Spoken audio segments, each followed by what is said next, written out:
রাত 12টার পরে আল্লাহর দুইটি নাম 21 বার পড়ুন, দুশমন শেষ হয়ে যাবে। দুশমন আপনাকে কোনো ক্ষতি করতে পারবে না। আপনার ঘরে সকল বিপদ আপদ থেকে আল্লাহ আপনাকে হেফাজত করবেন। আল্লাহর গুণবাচক দুইটা নাম রয়েছে, এই গুণবাচক নাম করে আল্লাহর কাছে দোয়া করলে আল্লাহ পাক রব্বুল আলামিন সেই দোয়াগুলো কবুল করেন। আল্লাহ পাক রব্বুল আলামিন নিজে বলে দিয়েছেন, কোরআন খুলেন 9 নম্বর পারা 13 নম্বর পৃষ্ঠা 4 নম্বর লাইন, সূরা আরাফের 180 নম্বর আয়াতে রব্বুল আলামিন বলেন, ওয়ালিল্লাহিল আসমাউল হুসনা ফাদউহু বিহা।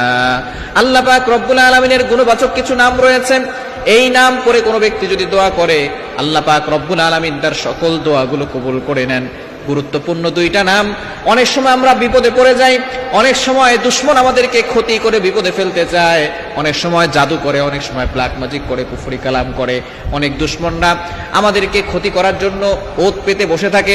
আপনি যদি রাত 12টার পরে অর্থাৎ শেষ সময়, মধ্যভাগের পরে শেষ সময়, এই সময় যদি আল্লাহর দুইটি গুণবাচক নাম পড়তে পারেন, আল্লাহ পাক রব্বুল আলামিন দুশমনের ক্ষতি থেকে আপনাকে হেফাজত করবেন এবং দুশমন চিরতরে শেষ হয়ে যাবে।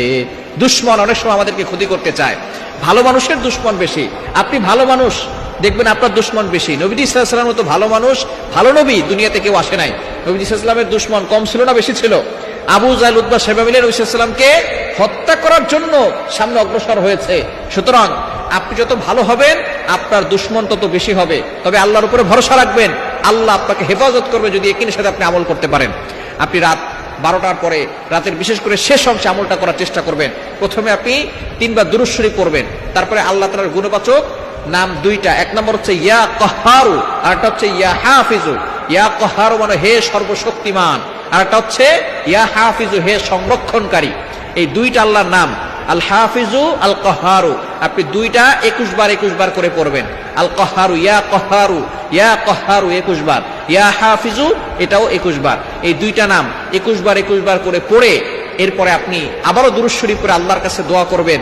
যে দুশমন আপনাকে ক্ষতি করতে চাচ্ছে, দুশমনের নাম ধরে দোয়া করবেন, আল্লাহ অমুক আমাকে বিপদে ফেলতে চায়, আল্লাহ অমুকের থেকে তোমার শক্তি কোটি গুণ বেশি, আল্লাহ তুমি তাকে আমাকে বিপদ আপদ থেকে হেফাজত করো, আর তার দুশমনি থেকে আমাকে তুমি রক্ষা করো। এভাবে যদি আপনি আমল করতে পারেন, দুশমন চিরতরে শেষ হয়ে যাবে এবং আল্লাহ পাক রব্বুল আলামিন আপনাকে বিজয় দান